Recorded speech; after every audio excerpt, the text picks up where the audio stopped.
আমার একজন সম্পর্কে ভাই হয়, ফুপুইতো ভাই। তো আমরা বাপ বেটা মাদ্রাসায় বসে থাকি সকাল। তো সে ঠিক 2 বছর আগে রোজা রাখবে না বলে 1 সপ্তাহ আগে এসে বলছে, ডাক্তারে না আমাকে ভাই মানা করেছে, পেটে পাথর হয়েছে। আমরা অসুবিধা কিচ্ছু নাই, কোরআনে কি আছে? ফিদিয়াতুন তাআমু মিসকিন, তোমরা অসুস্থতার কারণে রোজা রাখতে না পারলে তোমরা ফিদিয়া দেবে মিসকিনকে। এই গ্রামটায় আসার জন্য একটাই রাস্তা না আরো রাস্তা আছে? কথা বলে না, অনেক রাস্তা আছে। আমি তো এই দিকে এলাম, এই দিকে কালিয়াচক হয়ে আসা যাবে না? যাবে না? যাবে। তাহলে রাস্তা একটা গ্রামে ঢোকার অনেক আছে। আপনি যদি বর্ধমান যেতে চান, মোরগ্রাম হয়ে যাওয়া যাবে, বাদশাহী রোডে 5 গ্রাম হয়ে যাওয়া যাবে, কাটুয়া ঘাট পেরিয়ে যাওয়া যাবে, কৃষ্ণনগর হয়ে যাওয়া যাবে, সিউড়ি হয়ে যাওয়া যাবে। অনেকগুলো রাস্তা আছে বর্ধমান যাবার। তো তুমি যদি বলো আমি অসুস্থতার কারণে রোজা রাখতে পারবো না, তোমাকে ফিদিয়া দিতে হবে মিসকিনকে।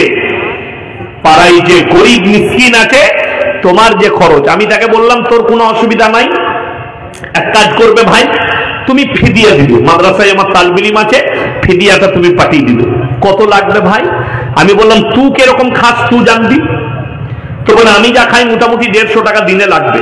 আমরা তুই দিয়ে দিবি, ইফতারি, সেহরি, রাতের খাবার 150 টাকা। তো মাসে কত হচ্ছে? 1 মাসে 30টা রোজায় 4500। প্রথম দিনই সেহরি খেয়ে ফজরের নামাজ পড়তে চলে এসছে মাদ্রাসা মসজিদে। আমি ওকে দেখি, তুই যে বললি রোজা রাখতে পারবো না। না ভাই যা হবে রেখে দেবো, ওই যে পয়সা বলেছি, পয়সার নাম বাবাজি, পয়সা। এই রমজানুল মুবারক মাসের রোজা, ইয়া আইয়ুহাল্লাযীনা আমানু কুতিবা আলাইকুমুস সিয়াম কামা কুতিবা আলাল লাযীনা মিন ক্বাবলিকুম লাআল্লাকুম তাত্তাকুন। এই মাসটা কত বরকতপূর্ণ জানেন? আর পরের আয়াতে আল্লাহ বললেন, শাহরু রমাদানাল্লাযী উনজিলা ফীহিল কুরআন হুদাল লিন-নাস ওয়া বায়্যিনাতিন মিনাল হুদা ওয়াল ফুরকান। আমি এই পবিত্র মাসে, এই রমজানুল মুবারকের মাসে আমি আল্লাহ কোরআনকে অবতীর্ণ করেছি। জোরে বলুন না সুবহানাল্লাহ। এ কত সুন্দর মাস। আর এই মাসে আপনি এই মাস পাচ্ছেন। কত ভাই আমাদের মধ্যে ছিলেন আর আজকে নেই, কালকেও নেই, এই রমজানে আর নেই, আর কোনোদিন আসবে না। ঠিক কিনা কথা বলেন? আমরাও একদিন এইরকমই রমজান থেকে হারিয়ে যাব। আমাদের কাছে আর রমজান থাকবে না, আমাদের কাছে থাকবে কবর। ওই জন্য আমি অনুরোধ করে বলছি, রমজান মাসের রোজাকে কদর করুন। তোমাদের জন্য সিয়ামকে ফরজ করা হয়েছে। কোন ব্যক্তি ইচ্ছাকৃতভাবে যদি একটা ফরজ রোজাকে ছেড়ে দেয়, সারা জিন্দেগি রোজা রাখলে একটা রোজার মাসুল দিতে পারবে না। আপনি ইচ্ছাকৃতভাবে ছাড়ছেন। ইচ্ছাকৃতভাবে রোজা ছাড়লে গুনাহ আছে না নাই? কথা বলেন। আপনি ইচ্ছাকৃতভাবে কোনো কারণ নেই রোজা ছাড়ছেন। আর যদি বলেন আমি অসুবিধা নেই, অনেকজন এই রোজার মাসের একটা ভালো দিক, আমাদের কিছু লোক আছে তারা ঠিক 1 সপ্তাহ আগে থেকে মৌলী সাহেবকে বলে, পাড়ার লোককে বলে, আমার তো খুব ঝামেলা। কেন রে? ডাক্তারে বলেছে রোজা রাখতে পাবি না। ও ঠিক রিপোর্টটা বার করে নিয়ে আসবে, পেটে পাথর হয়েছে, নাহলে এই হয়েছে। দুঃখটা কোথায় জানেন? দুঃখটা খুব এইভাবে বাহানা কেউ দিবেন না। জোরে বলুন ইনশাআল্লাহ। অনেক মায়েরা মনে মনে করে, স্বামীদিকে বলছি তোমরা রমজান মাসে জালিম হইও না। জালিম মানে জানেন? অনেক স্বামী অসুস্থ হোক কিংবা বিনা কারণে হোক রোজা রাখেনি, বাদ দিন, রোজা রাখেনি, স্বামী কিন্তু, স্ত্রী কিন্তু দিনদার, তিনি রোজা রেখেছেন। তো অনেকজন মনে করে, মায়েরা মনে মনে করে আমি রোজা রেখেছি, তরকারি রাঁধছে, স্বামী দুপুরে খাবে হারাম খোর, রোজা রাখেনি, কিন্তু রাঁধতে হবে তার জন্য, রাঁধছে। তাদের জন্য জবানে নুন দেখা জায়েজ আছে, জালিম স্বামীর জন্য। কথা বুঝতে পারেননি? নুনটা দেখতে পাবে, ফু করে ফেলিয়ে দিবে, অসুবিধা নাই। এই যারা জালিম হয়, স্ত্রীর সঙ্গে খারাপ ব্যবহার করো না। এই রমজান মাসে অনেকজন মনে মনে করে যে মৌলী সাহেব রোজার মাসে তাইলে স্ত্রীর পাশে কি শোয়া যাবে? কালকে আমাকে প্রশ্ন দিল সাগর দিকে, উনি কত পাগল, কে বললে শোয়া যাবে না? আমরা মৌলবীরা তো শুই, তুই কি করবি তুই বোঝ। আপনাকে যেটা বলা হয়েছে সিয়াম অবস্থায়, কি অবস্থায় বললাম? সিয়াম অবস্থায় স্ত্রী মিলন হারাম, রোজা ভেঙে যাবে স্ত্রী মিলন করলে, এবং এটার জন্য কাফারা লাগবে। আপনাকে ইচ্ছাকৃতভাবে করলে কাফারা লাগবে। আমার ভাই, আপনি মাগরিবের নামাজ পড়লেন, এশার নামাজ পড়লেন, তারাবি পড়লেন, সেহরির আগে পর্যন্ত আপনি স্ত্রী মিলন করতে পারেন, কোনো বাধা নেই। তবে সেহরি খাবার আগে ফরজ গোসল করে নিতে হবে। কথাটা বুঝতে পারলেন না? পারলেন না? এরপর কারোর বাড়িতে গোসল করার ব্যবস্থা নাই, সুযোগ নেই, সে আপনি নিজে বুঝে করবেন, এটা আপনি কি করবেন ওটা আপনার ব্যাপার। এরপর কেউ যদি বলে রমজান মাসে অনেকজনের স্বপ্নদোষ হয়, হয় না? হয় না? স্বপ্নদোষ হয়ে গেছে, তো আপনি দেখলেন উঠে সেহরির টাইম শেষ হয়ে যাচ্ছে, আপনি আগে উজু করে সেহরিটা খেয়ে নেবেন, তারপরে গোসল করে ফজরের নামাজ পড়বেন, অসুবিধা নেই। ঠিক আছে? হ্যাঁ। কেউ যদি স্ত্রী মিলন করে নেয়, আর যদি ঘুম থেকে উঠে দেখেন আর টাইম নেই, সেহরি খাওয়াটা হচ্ছে সুন্নাত, আর সেহরির মধ্যে আল্লাহ বরকত রেখেছেন। নবীজি সাল্লাল্লাহু আলাইহি সাল্লাম বলেছেন আল্লাহ এর মধ্যে বরকত রেখেছে। আপনি উজু করে স্বামী স্ত্রী আগে সেহরিটা খেয়ে নেন, তারপরে গোসল করে ফজরের নামাজ পড়বেন, অসুবিধা নেই। আমার বন্ধুগণ, আমার মা, আমার বোন, কেউ ইচ্ছাকৃতভাবে রমজান মাসে রোজা, এই রমজান মাস হচ্ছে ইবাদতের মাস। হযরত আবু বকর সিদ্দিক রাদিয়াল্লাহু তাআলা আনহু রাসূল আকরাম সাল্লাল্লাহু আলাইহি সাল্লামকে বলেন, ইয়া রাসূলুল্লাহ, রমজান মাসে কোন ইবাদতটা বেশি করব? নবীজি সাল্লাল্লাহু আলাইহি সাল্লাম বললেন, তোমরা বেশি বেশি করে কোরআনের তেলাওয়াত করবে। সুবহানাল্লাহ। কেন? এক একটা হরফে 10টা করে নেকি। জোরে বলুন সুবহানাল্লাহ। 10টা করে নেকি। আপনি ভেবে দেখলেন সারা দিনে 1 পৃষ্ঠা কোরআন পড়লেন, 1 পৃষ্ঠা, কত নেকি পাবেন? আমি তো এই জানুয়ারি মাসে ত্রিপুরা গিয়েছিলাম, আমি প্লেনে পানি খেয়ে চাপি, নেমে পানি খাই। আমি প্লেনেতে ওই খুব জোর হলে 1 ঘন্টা ছিলাম, 1 ঘন্টার ভেতরে আমি 4 পারা পড়েছি। ক পারা বললাম? 4 পারা। আমি হাফিজে কোরআন, ওই জন্য 4 পারা পড়লাম। আসার সময় 4 পারা পড়েছি, 8 পারা পড়া হয়ে গেল। যত বেশি কোরআন তেলাওয়াত করবেন তত ভালো। আপনি কোরআনের তেলাওয়াত করুন বেশি বেশি করে, রমজান মাসে বেশি করে করুন। মায়েদিকে বলবো বাড়িতে বরকত চাও, নামাজ পড়ো, এবং রমজানুল মুবারকের মাস আসছে, আপনারা বেশি বেশি করে নামাজ এবং কোরআনের তেলাওয়াত করুন মায়েরা বাড়িতে, এবং নিয়ত করেন এই কোরআনের তেলাওয়াতের সিলসিলা এটা একবারই পুরো বৎসর রাখবো, 24 ঘন্টা প্রত্যেক দিন কোরআনের তেলাওয়াত করব। সময় বার করুন, হয় জোহরের নামাজ পড়ে খানা খেয়ে একবার কোরআনটা নিয়ে বসলেন, কোরআনের তেলাওয়াত করে তারপরে আরাম করলেন। করা যাবে না? যাবে না? প্রত্যেকটা মা বোনকে বলবো, আপনি আমি নামাজ গাফলতি, শয়তান কিন্তু আমাদের প্রকাশ্য দুশ্মন। দুশ্মন না দুশ্মন নয়, বিসমিল্লাহ। কেমন দুশ্মন বলে দিই, ওরা এত দুশ্মন, আপনি এমনি ঘুরে বেড়ান, ঘুম লাগবে না, কিন্তু ঠিক তারাবিতে দাঁড়ালি ওর 2 রাকাত না হতে হতি শয়তান বলে, আবার কি রে রোজা রেখেছিস, ইফতারি করলি, আর কত নেকি নিবি, ঘুমোগা। পিঠে চাবড়ায়, ঠিক কিনা? পিঠে চাবড়ায়।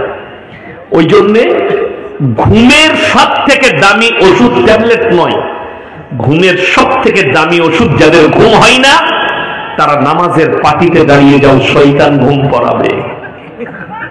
আমি বলছি, যাদের ঘুম হয় না সব থেকে দামি ট্যাবলেট, উজু করে কিংবা শুয়ে আছেন ঘাড়ের ঘোড়ায় কোরআনটা রেখে দিলেন, ঘুম হয় না, ঘুমের রোগ, তাড়াতাড়ি কোরআন শরীফটা বার করে তিলাওয়াত করতে শুরু করবে।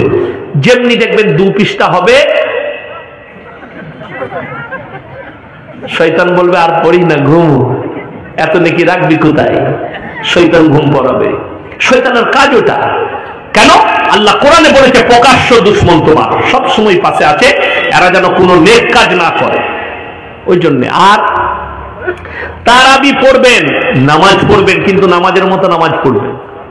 আমাদের দেশের লোক শবে কদরের নামাজ তো পড়ে, কিন্তু পাইকিরি নামাজ, পাইকিরি নামাজ পড়বেন না, খুব খারাপ।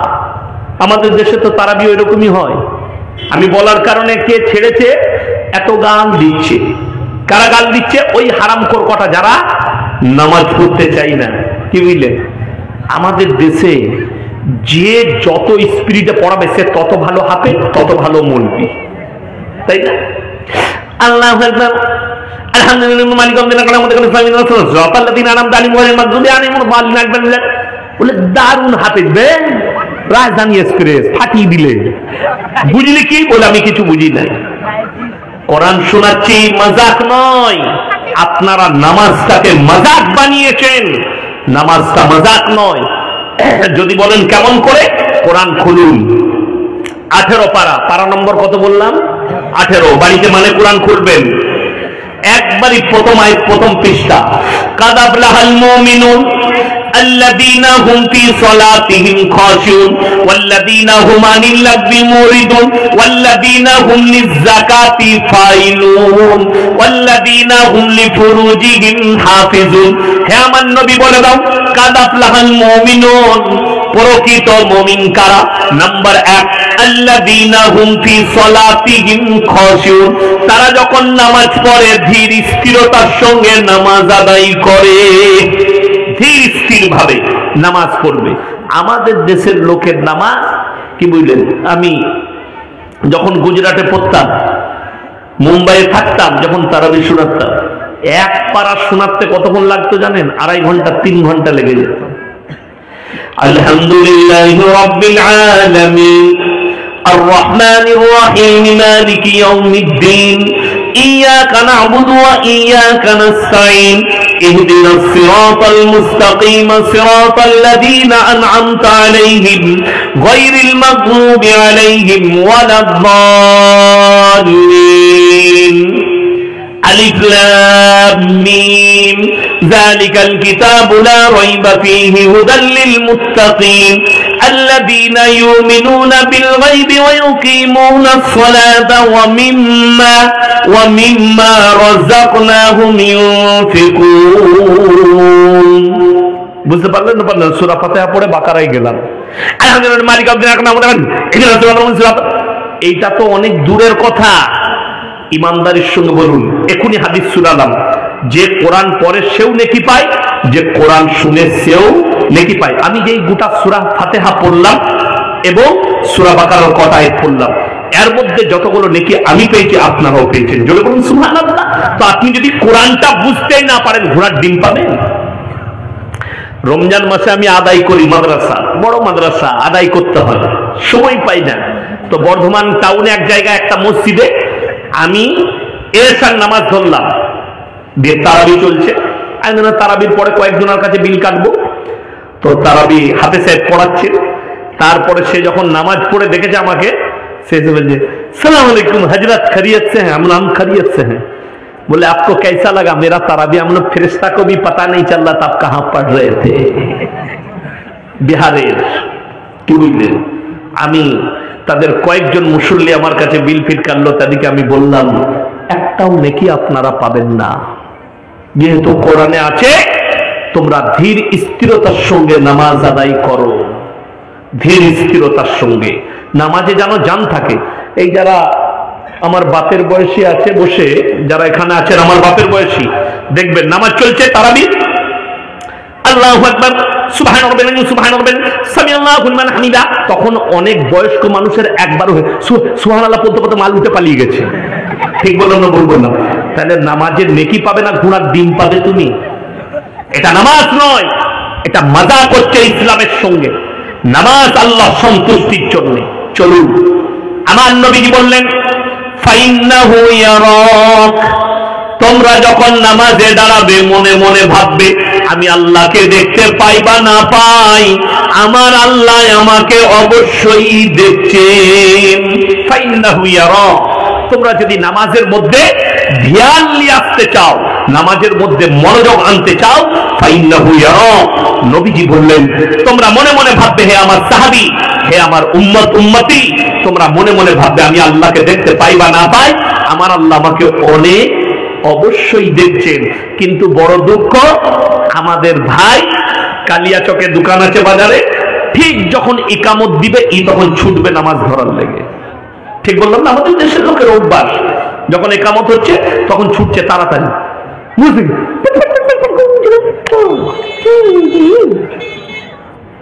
এরপর আর মনে পড়ছে না ক্যাশ বাস্কতে চাবি লাগাইছি না লাগাইনি। নামাজটা কত সুন্দর হবে, ক্যাশ বাস্ক আর নামাজ একসাথে।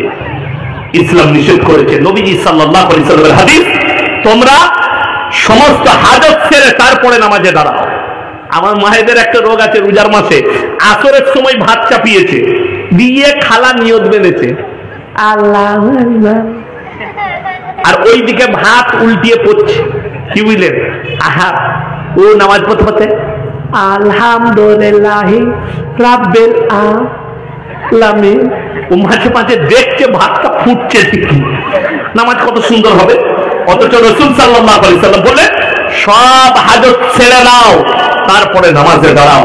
হয় ভাত নামিয়ে দাও, তা না হলে ভাতটা আগে করে নাও, তারপরে নামাজে দাঁড়াবে। ইসলাম এটা বলছি, নবীজি সাল্লাল্লাহু আলাইহি ওয়াসাল্লামের আদর্শ। আপনি এই আজকে কি বার ছিল?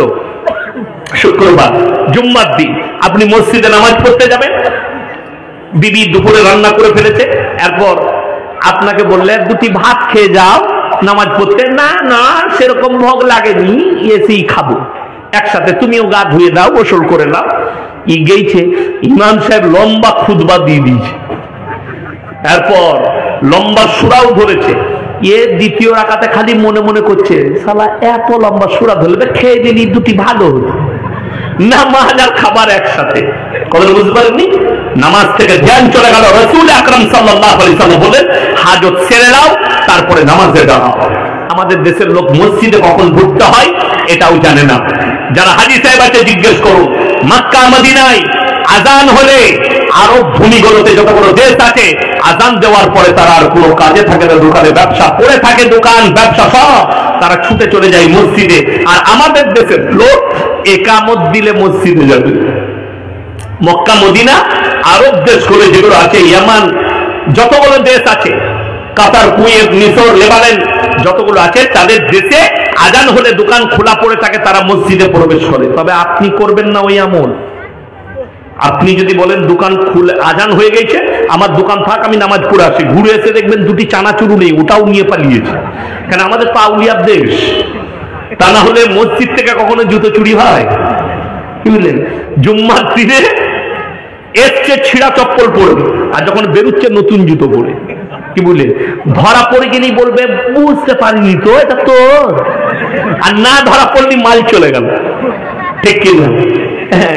আমি এক জায়গায় ঈদের নামাজ পড়াতে গিয়েছিলাম, তো নতুন জুতো পরে গেছি। আমার তখন ছোট মেয়ে জন্ম নিয়েছে সেই বছরে। তো আমি মনে মনে করেছি ঈদের নামাজ পড়ে একটু বিটির সঙ্গে দেখা করব। বেরিয়ে দেখছি ইমামের মালগুলি চালিয়ে দিয়েছে। আমি বললাম, আল্লাহ, মনে হয় আমার মতন সেও শ্বশুর ঘর যাবে, আল্লাহ তুমি তাকে ক্ষমা করে দিও। আমি ক্ষমা করে দিয়েছি। কিন্তু শুনে রেখে দেন, একটা কথা মাথায় রাখবেন, কেউ যদি মনে করে মসজিদ থেকে যখন চপ্পল চুরি হয় নামাজিরা চোর, না, নামাজি চোর নয়, চোর নামাজি সাজে। চোর নামাজি সাজে। মসজিদ কখন প্রবেশ করবে আর কতক্ষণ থাকবেন এটাও আমার আল্লাহ শিখিয়েছে।